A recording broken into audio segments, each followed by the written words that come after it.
नाम की महिमा। कहते एक बार एक संत के पास एक भक्त गया और उसने कहा कि क्या तुम रोटी खाते हो तो उससे तुम्हारा पेट भर जाता है और उसके बाद फिर खाली हो जाता है। रोटी से पेट भरता है। कहते राम नाम का नाम जपने से क्या पेट भरता है? ऐसा उस संत ने, देखिए आजकल संत भी ऐसा बोलना शुरू हो गए,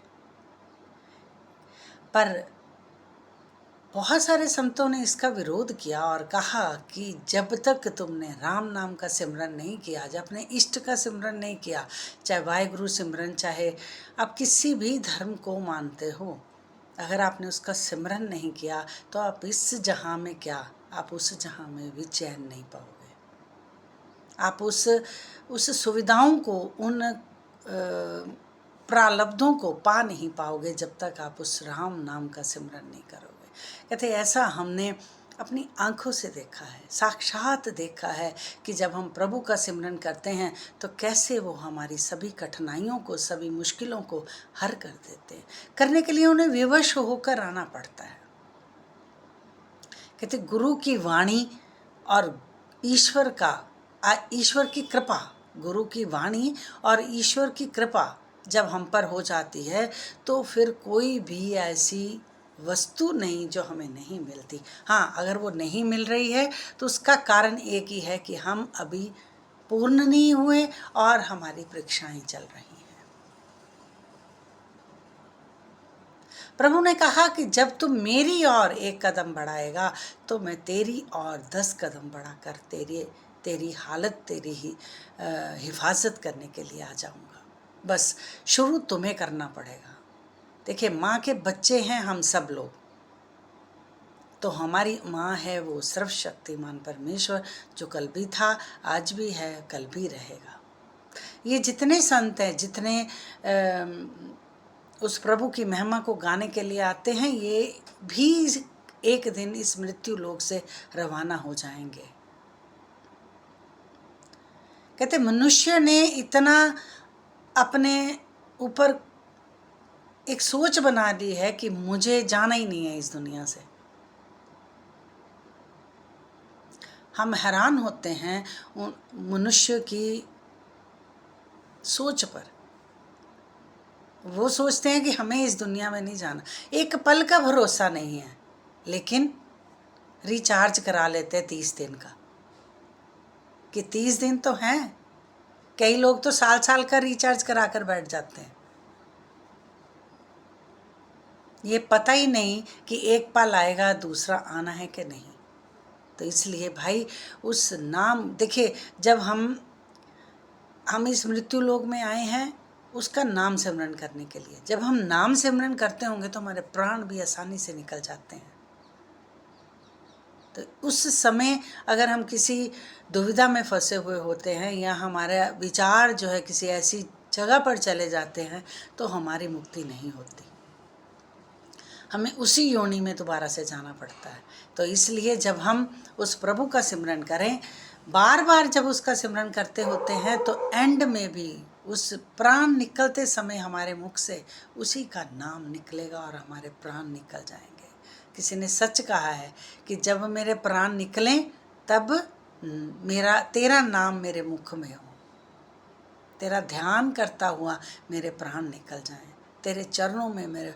हर एक की व्याख्या में, कोई भी आप पुस्तक उठाकर देख लो, कोई भी आप होली बुक उठाकर देख लो, उन सब में सब संतों ने, सब महात्माओं ने, सब पूज्य व्यक्तियों ने यही लाइनें बोली कि जब मेरे प्राण निकले तू मुझे सामने हो मेरे, या किसी ने ऐसे बोला मैं तेरे चरणों में हूँ उस समय प्राण दूँ, है ना। किसी ने बोला कि तेरा नाम सिमरन करते हुए मैं तेरे प्राण दूँ।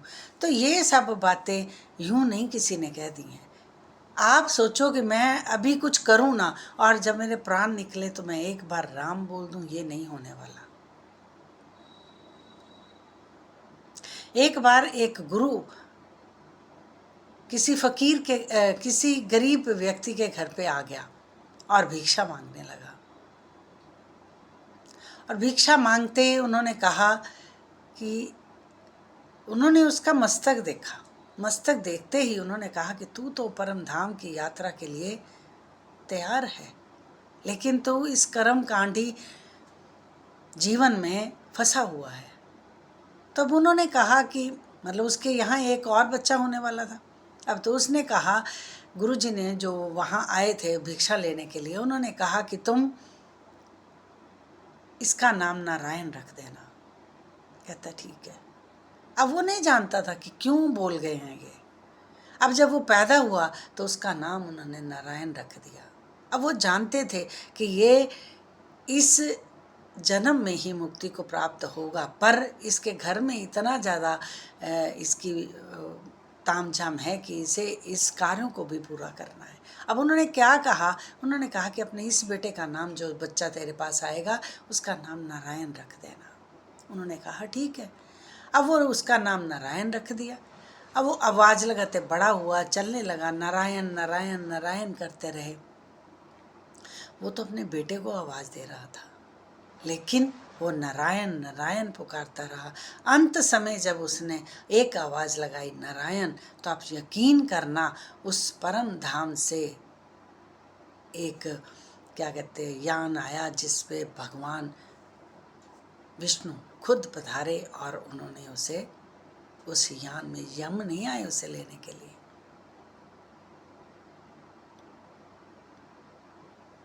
तो यूं ही संत नहीं कहते कि तुम उस परम पिता परमेश्वर का ध्यान करो, उसका सिमरन करो, बार बार सिमरन करो। बार बार टूटता है मन हमारा, हम जानते हो, बार बार इधर जाता, बार बार उसे इधर लेकर आओ, बार बार इधर जाता, बार बार इधर लेकर आओ कि नहीं मुझे ये करना।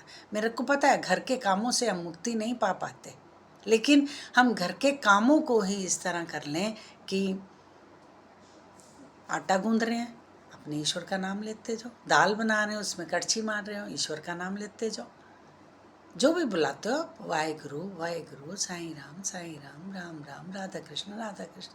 किसी भी इष्ट को जानते हो, मानते हो, विश्वास करते हो, आप करो, आपका वही नित्य नेम बन जाता है। वो ये नहीं कहता कि माला लेकर बैठ जाओ, घर वाले आपके रो रहे हों कि आपको बच्चों को खाना देना है। प्रभु ऐसा नहीं कहता। प्रभु कहता है मेरा सिमरन कर, चाहे कपड़े धोता हो तो बोलता जा, जब थापी उस पर मार, बोल राम राम, तेरे अंदर के विकार मैं आप पे निकाल दूंगा, तेरे लिए मैं खड़ा हो जाऊंगा, तुम मौन रह बस और मुझे याद कर, मैं तेरे लिए अपना सर्वस्व नछावर कर दूंगा जब तुम अपना सर्वस्व नछावर मुझ पर कर देते हो। तो यकीन करना नाम सिमरन में बहुत बड़ी ताकत है। हम इसे ही भूल जाते हैं, बाकी सब काम हम करते रहते हैं। तो मुझे लगता है आपको इसका कोई ना कोई एक भी वाक्य अगर आपके दिल को छूता है तो प्लीज़ आगे शेयर करें और कमेंट्स में ज़रूर बताएं कि आपका जीवन इससे बदला कि नहीं बदला। मुझे पूरा विश्वास है, देखिए मेरा बदला है तो आपका भी बदलेगा। मैं भी तो एक साधारण औरत हूँ, है ना, कोई ज्ञानी नहीं हूँ, कोई ध्यानी नहीं, मेरे भी बच्चे हैं, मेरा भी पति है ना। अगर हम उसका नाम सिमरन करते हैं काम करते हुए, प्रभु ने एक बार मेरे बाबा ने बोला था कि जब तू कपड़े प्रेस कर रही है ना तो मुझे याद किया कर। सोचना मैंने बाबा के लिए कपड़े प्रेस किए हैं। जब तू खाना बनाती है तो सोचना कि मेरे लिए खाना बना रही है। जब तू कपड़े धो रही है तो बोलना मेरे कपड़े धो रही है, तो तुम्हें गुस्सा नहीं आएगा, तुम शांत हो जाओगे। तुम हर काम मेरे लिए करो, खाना बना रहे हो मेरे लिए बनाओ, पोछे लगा रहे हो बोलो मेरे प्रभु ने आना है इसलिए मैं लगा रहा हूँ। आप अपने विचारों को जब बदल लोगे तो आपके मन को इतनी शांति मिलने वाली है।